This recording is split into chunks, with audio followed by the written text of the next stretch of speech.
So what we see evolving from the early months of next year into either late 2026, early 2027, we have a very inflationary environment accompanied by falling dollar, rising energy prices, and rising food prices. So again, it comes back to the original premise that the people controlling the levers of power in Washington simply do not want to see BRICS maturing into a real rival to their own system. America has always used Israel as its centerpiece to influence Israel's Arab neighbors. So what if they now see the UAE and Saudi Arabia joining BRICS?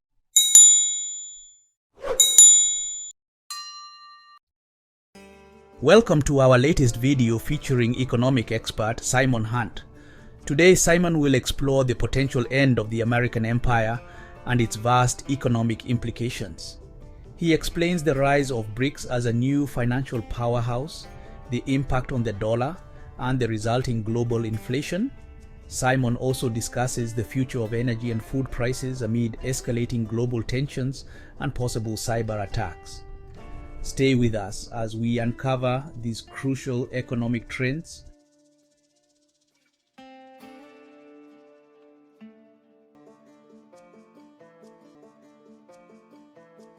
and what they mean for the future leading up to the 2030 us and beyond.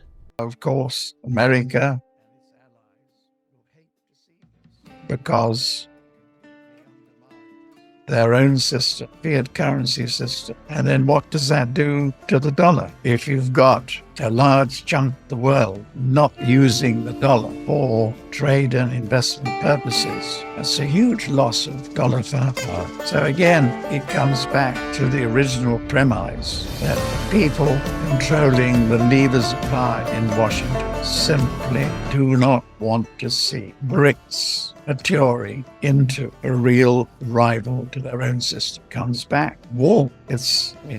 Coming to the end of the American empire, like most previous empires, they always end in war. I think the one that escaped the war scenario was Great Britain. We had the sense to negotiate our way out of the empire, but we've been left with the sense that we still have it. So the real issue, the next issue, of course, is what happens when most of the world is in recession and we're seeing these really tense global situations that have either flared up or about to flare up, with the possibility that we will have had a cyber attack or something even worse. What's going to be the response? We will have a new government in America. Response is bound to be mountains of fiscal and monetary stimulus. So what we see evolving from the early months of next year into either late 2026, early 2027, we have a very inflationary environment accompanied by falling dollar, rising energy prices, and rising food prices. Well, the sort of global inflation that we will see probably 13-15%, and in America not far short of that. Problem then is, what will the bond vigilantes do? And inflation at double-digit numbers. You can see, for instance, 10-year US Treasuries yielding over 10%. What does that do to a highly leveraged system? We have 5-odd years of either rolling recessions or depression. And it's not until the early 2030s that political heads are knocked together, that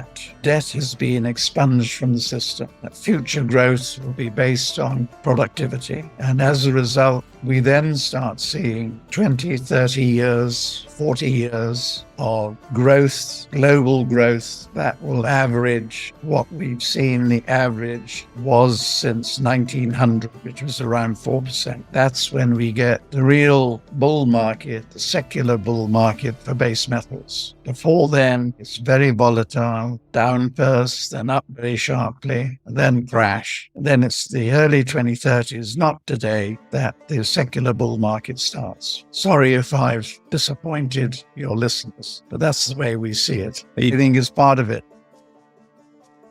It is saying, looks around the world and says, whoa, I don't like what's happening around there. I want to put my arms around my own money. So they bring it back home. I think that's much more the case than yield differentials between the US and Japan. Institutions, the big pension funds, if as is very likely to happen, if not this meeting, the following meeting, the BOJ raises rates to a point where pension funds can get 1%, they'll go for it. So I think the big story is Mrs. Watanabe. She looks outside Japan, sees chaos, and says, I want my money back. Sure. Clearly, the Biden administration would like to see weak oil prices in front of the election. So the extent to which, through the derivative markets, that they can prevent oil prices from rising is a moot point. But certainly beyond November, particularly if we see the war in the Middle East truly escalating, then we will see oil prices by the end of next year at $150 to $200. Well, it's very simple.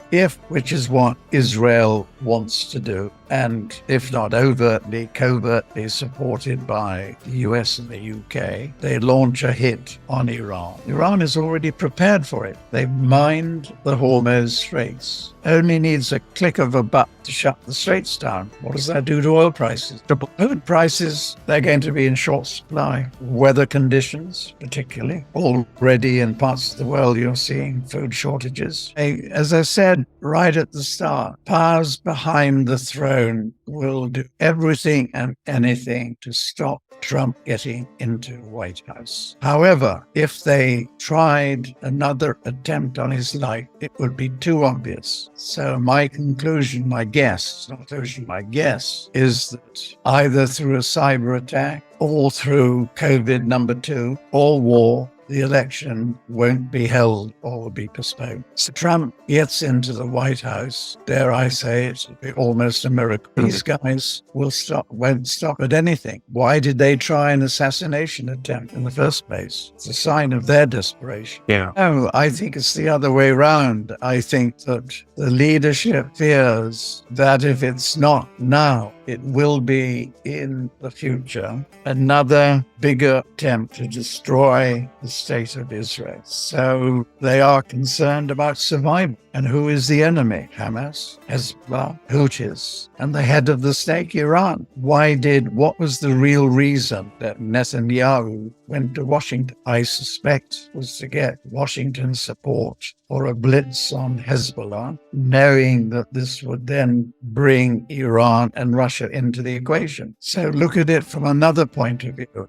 I'm thinking out of the top of my head. America has always used Israel as its centerpiece to influence Israel's Arab neighbors. So what if they now see the UAE and Saudi Arabia joining BRICS, Saudi starting to accept oil payment in currencies other than the dollar and even in the yuan, which they immediately convert into gold. The UAE also doing small deals, payment not in dollars. America's influence will disappear.